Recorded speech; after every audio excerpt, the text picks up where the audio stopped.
Michael? Good morning, everyone. I'd just like to thanks, Albert, for that.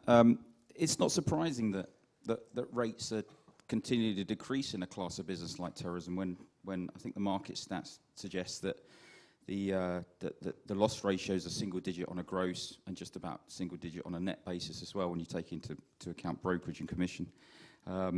So it's sort of cheap because it is cheap because it should be cheap because of the success. I know you got reinsurance and expenses, et cetera, to add on to that, but that's one of the reasons why terrorism premiums are as they were. But thank you very much, IFTRIP, for inviting me to speak on the panel and give you a short presentation. The last 24 hours whilst I've been in Paris, I've learnt a huge amount, and I wish I'd come to the other two, to be honest. And when you say 25 years of experience, that shocked me, but what shocks me even more is that I've got at least another 25 years to go. So we'll see how we get on. Okay. The focus of the presentation is to look at where we're right now, but more importantly, the direction of travel. We should be going in a market to deliver the right product coverage and service to our policyholders. I don't really talk necessarily about our clients and policyholders too much this morning, but seeing as this is the first panel that's directly to do with insurance, then it comes as no surprise we start talking about our clients when it comes to the world of terrorism and indeed political violence, risk exposure. Quite frankly, we're dealing with the world we live in today. I'll cover with you today why we do it and how we do it. I won't spend too long on that because I think the last slide, to not steal my own thunder, suggests that some of the gaps in insurance, considering this is the title of the panel, goes into some, not all, of the gaps that we see in our war and political violence and terrorism insurance and reinsurance world. But we have been dealing with terrorism for quite a long time, even prior to 9/11. And and I know we've got some friends and colleagues in the room that were writing war and terrorism before 9/11, when we were dealing with the FARC in Colombia, and we were dealing with the Tamil Tigers in Sri Lanka. And interestingly, now they've effectively been neutralized over time, so that gives us some hope. Okay, the world is a lot different than it was back then, but does give us some hope that we can at least neutralize a lot of what we face today. So where are the gaps now, and why does insurance and reinsurance on the terrorism side exist? It's an unfortunate reality. It seems all too often the breaking news on CNN mentions the word terrorism as a likely cause, or indeed it's thought not to be terror-related. Almost every story that breaks says that or one thing or the other. Grenfell Tower, for instance, that horrific fire that happened in Kensington just a couple of weeks ago, the breaking news was it's not thought to be terror-related. So it just shows you the sort of world we live in today, although it's the default breaking news, is it terror or isn't it terror? But it is a big deal, and the world of business, it's considered the number 2 concern amongst CEOs and for the success of their firms. Does anyone know what this CEO's number 1 concern is? That's a good one, James. It's over-regulation. So it was a surprise to me, and it wasn't cyber. I think that probably is number 3. But events do occur, however, and a recent study suggests that 2016, and I know a few people have already mentioned this, was the highest global economic cost from terror and political violence-related incidents since 9/11. Worldwide deaths from terrorism increased 80% in 2016 from the year before, 2015 alone. So there seems to be a trend of deterioration, so we must be proactive in our offering as insurers to bridge the gap, as Emma mentioned, in the economic cost and the actual insured cost indemnified. Here on this slide, it illustrates the global threat and real examples of terrorism and political violence. The events range from tax changes in Mexico causing civil unrest and riot to the dreadful attacks here in France and the UK very recently. As I said earlier, of those 8 events above, what was the cost compared to the actual insured losses?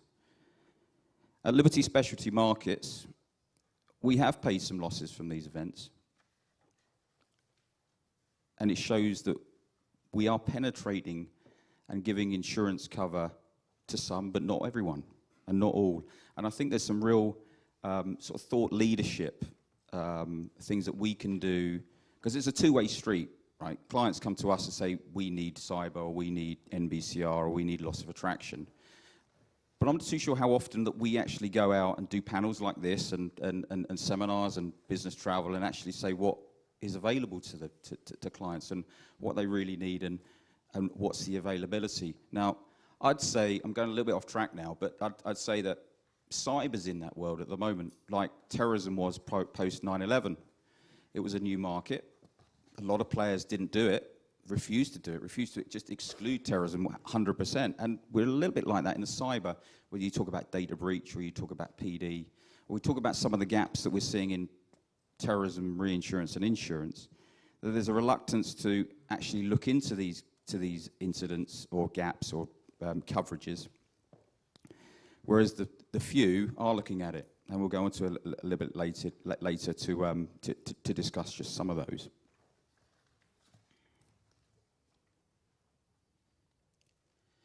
This slide, I won't spend too much on it because it's sort of looking back and it's looking at the various wordings, and so I said my friends and colleagues in the audience are quite well versed in the coverage that we give, which is very much physical loss or damage. That's probably why there is a gap between the economic cost and the actually insured losses. All those wordings there above the top are all linked to physical loss or damage. But we don't just give those wordings in exactly the same plain English and exactly the same format. Now, things have moved on, but they still need to keep moving on with additional clauses. And I know brokers have come up with their own wordings, and I know some of our competitors and indeed ourselves are coming up with new wordings. But it's got to keep moving. It's got to keep moving and trying to bridge the gap. We'll never bridge the gap completely. It's impossible because, one, not everyone buys insurance. Not everyone buys exactly what they consider people would only buy what they consider they need to buy, to be fair. What is the message getting out there, and are our clients well versed in exactly what they need for the future?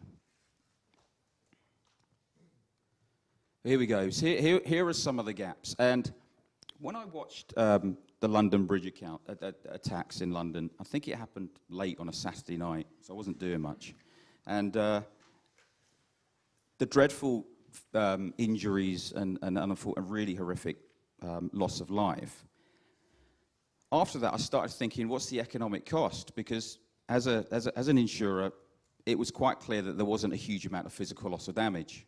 But what there was is the fact that it was in Burle market, hazard a guess of how many industry or SMEs, store holders and guys and girls working in that quite small environment. There's probably hundreds. This place is going to be in lockdown for quite a long time. No one's going to be able to buy their fish. No one's going to be eating in the lovely restaurants that there are, and no one's going to be having their flowers delivered. But it was actually closed for 11 days. And you think, that's the economic cost. And I know Emma touched on the baker and the other guy that I read in the FT last night about £35,000 or £80,000. That puts people out of business. So I think it's a lot that we can do, and I do say a lot and don't necessarily do everything that I say. So there's an awful lot more I can do as an individual and lead my team and division in addressing the gaps. But there's a lot that the industry can do, both in insurance and reinsurance, to address some of these gaps, because they're not going to go away. The cyber threat, we talked about, I know one of my panel colleagues is going to cover that, active shooter. The effect of this is predominantly a US-based product, but why wouldn't it work?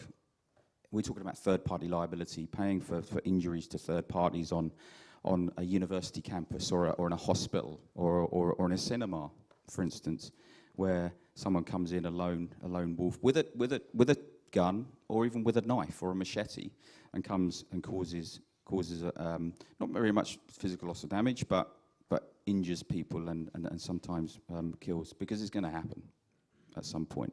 It's a reality. So we talked about loss of attraction, we talked about Burle market, but it happens everywhere in the world. Political violence or terrorism-related incidents, they have an economic cost. And some of the risk factors that we're looking at and have to consider before we send our product out to market, and we're just about to, as Liberty Specialty Markets, to launch our new wording, which we've canvassed our brokers and certainly a lot of our clients on, and we've gathered information from our clients about some of the things that they really do consider as equally as the physical loss of damage to their nice high rise, or their loss of rent, or their loss of revenue from hiring out the 6 floors at the top. Is the ability to offer this type of coverage when they know that there's going to be a police cordon, like the bottom right-hand side, which actually says threat, but the police cordon that stops them acting in their normal way. And then threat is something that I need to do a little bit more work on. What scares me more than anything was, I think it was New Year's Eve a couple of years ago when the Belgian government basically told everyone to stay indoors as an entire country, but especially in Brussels, I think. If we start offering threat as a market, we've got to think about the risk factors. We've got to think about, you know, the radius, the area that we would indemnify businesses, or because the threat. Let's think back to the IRA, and I know I'm going well over time now. They used to put 10p in a phone box and at least give a warning. People don't give warnings anymore. So the issue of threat is quite a tricky one for me. But the other 3, I think we can roll out and have rolled out as individuals and as a market. So I think it's very, very important that we keep thinking, we keep being proactive and not so much reactive, and we will slowly but surely bridge that gap. So thank you very much. Okay, thank you, Michael.